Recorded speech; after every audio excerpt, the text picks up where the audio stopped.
किसी महिला में ओवम बहुत ही कम बने, पुरुष में स्पर्म बहुत कम बने, तो भी फर्टिलाइजेशन नहीं हो सकता। कोई भी अगर ऐसी दिक्कत होगी तो इंटरनल फर्टिलाइजेशन में दिक्कत होगा। लेकिन अगर ओवम कम भी बन रहा है तो डॉक्टर के पास इंस्ट्रूमेंट होते हैं, टेस्ट ट्यूब होते हैं, मादा के शरीर में प्रवेश करके और ट्यूब के माध्यम से यूट्रस तक पहुंच के और सेक्शन के माध्यम से उसे खींच के और उसे टेस्ट ट्यूब जैसे लेबोरेटरी में ले आके ओवम को रखता है। अब माइक्रोस्कोप से ऐसे तो ओवम दिखबे नहीं करेगा, तो उसको किससे देखेगा? माइक्रोस्कोप से। और मेल का स्पर्म तो शरीर के बाहर नेचुरली बाहर आ जाते हैं, तो उसको ले लेगा और क्या करेगा? फर्टिलाइजेशन कराएगा। जो क्रिया फॉलोपियन ट्यूब में होनी चाहिए वो फॉलोपियन ट्यूब में ना होकर टेस्ट ट्यूब में हुआ, फॉलोपियन ट्यूब में ना होकर टेस्ट ट्यूब में हुआ, तो क्या कहलाया? Test tube baby. Test tube baby. और उस टेस्ट ट्यूब बेबी को वो 2-3 दिन क्या करेगा? जाइगोट बनाएगा। क्या बनाएगा? जाइगोट। उसको बना देगा, वहां पर फर्टिलाइजेशन करा देगा। और उसके बाद अब तो ऐसा टेक्नोलॉजी नहीं कि कोनो डिब्बा उब्बा में लड़का बना सके, नहीं बनेगा। वो कोनो ट्यूब में रखने नहीं बनेगा। उसको अब उसको न्यूट्रिशन देना है। अब उसको कहां डालना पड़ेगा? यूट्रस में। कहां करना पड़ेगा? यूट्रस में इंजेक्ट करना पड़ेगा। तो वापस उसे किस में रख दिया जाएगा? यूट्रस में इंजेक्ट कर दिया जाएगा। समझ में आ गया? और उसके बाद अब उस महिला में विकास होने लगेगा। लेकिन बबुआ ये तो बहुत खर्चीला प्रोसेस है कि नहीं? डॉक्टर तो खर्चीला प्रोसेस है। दूसरा, एक महिला के लिए अब मान के चलिए ओवम लिया, एक ओवम खींचा तो इतना छोटा होता है कोशिका दिखबे नहीं करता है, और उसी खींचने में अगर ओवम बाई दी वे हल्का सा अगर टच कर गया टेस्ट ट्यूब से या कट गया या कुछ डिस्ट्रॉय हो गया, तो इतना पैसा डॉक्टर का इतना सारा माइक्रोस्कोप से कैले और पता चला एगो स्पर्म लिया एगो ओवम लिया, और या तो निकालने में या तो इंजेक्ट करने में कहीं डिस्ट्रॉय हो गया तो दिक्कत हो जाएगा। तो इसके लिए डॉक्टर 2 ओवम ले लेता है।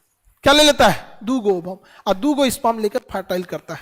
और कितना कर देता है? 2 ठो, कि कम से कम एको को अगर डिस्ट्रॉय हो जाए तो एगो तो बच जाएगा, नहीं तो ये सब हस्बैंड वाइफ आके डॉक्टर का कपार फोड़ देगा सब कि तू नहीं तू टेस्ट ट्यूब में हम लोग को तो बता रहा था कि टेस्ट ट्यूब में फर्टिलाइजेशन कर रहे हैं, दोबारा इंजेक्ट कर रहे हैं, कुछ हुआ डिस्ट्रॉय हो गया यहाँ पे। तू क्या करता है? 2 और संजोग से दोनों बच जाता है सब। संजोग से क्या बच जाता है? सब दोनों बच जाता है सब। तो अमूमन देखिएगा ना, इसका टेस्ट ट्यूब से होता है ना, बहुत बार ऐसा देखने को मिलेगा जुड़वा हो जाता है, अमूमन ऐसा होता है। लेकिन इसका कोई भाई आपको कंसेप्ट तो पता है भैया, उसने सिक्योरिटी के लिए कितने रख दिए थे? 2। अब हो सकता है कि आजकल की टेक्नोलॉजी आ गई है जो डिस्ट्रॉय होने से बचा लेता है, तो एक ही निकाला जाता है, क्योंकि टेक्नोलॉजी तो डे बाय डे बढ़ती है। क्योंकि हमको ना कई को ऐसे ना कुछ देख लेगा सब, कोई मान के चलिए कोई टेस्ट ट्यूब का डॉक्टर होगा और उसके पास लेटेस्ट टेक्नोलॉजी होगा, तभी हमको समझाएगा, खान सर आप 2 बता रहे थे, नया टेक्नोलॉजी आ गया है, अब एक ओवम एक। अरे भैया तो तुम्हारा वही काम है, करो ना। नहीं समझे? हम लोग का काम है, टेक्नोलॉजी अगर बढ़ गया तो इसका मतलब थोड़ी है कि पुरानका वाला गलत था। पुरानका वाला उस समय के हिसाब से सही था। अब टेलीफोन तो अब कौन यूज कर रहा है? तो इसलिए अभी ऐसा हो भी सकता है कि इतनी एडवांस टेक्नोलॉजी आ गई है सब, जिसका कोई हद नहीं। और इंजीनियरों ने ही डॉक्टर को बहुत हेल्प किया है, वरना डॉक्टर से तो लोग भागने लगते। इंजीनियर अगर हेल्प ना करे तो पतला से पतला इंजेक्शन, पतला से पतला नीडल, सेलाइन, कैनुला, क्या क्या डिपार्टमेंट है, डॉक्टर के सिवा सब इंजीनियर दिखेगा वहां। हॉस्पिटल में देखिएगा तो एक डॉक्टर आपको डॉक्टर मिलेगा, बाकी सारा चीज इंजीनियरिंग का मिलेगा। बेड एगो बटन दबाइए टेढ़ हो जाएगा, ऐसे हो जाएगा, ये हो जाएगा, वाह बीपी नापने वाला तो ये वाला। तो दोनों का कॉम्बिनेशन बहुत अच्छा है, डॉक्टर और इंजीनियर का, इन दोनों का कॉम्बिनेशन। अच्छा, दोनों को लगता है कौन महान है? आप जीवन में कुछ भी बन जाइए, उससे पहले एक अच्छा इंसान बनिए। एक अच्छा इंसान महान होता है, चाहे वो सड़क पे रहिए चाहे राजा के गद्दी पे बैठे रहिए। आपको ऐसे ऐसे कामयाब लोग मिलेंगे ना जिसको देख के मन करेगा गोली मार दें इसको।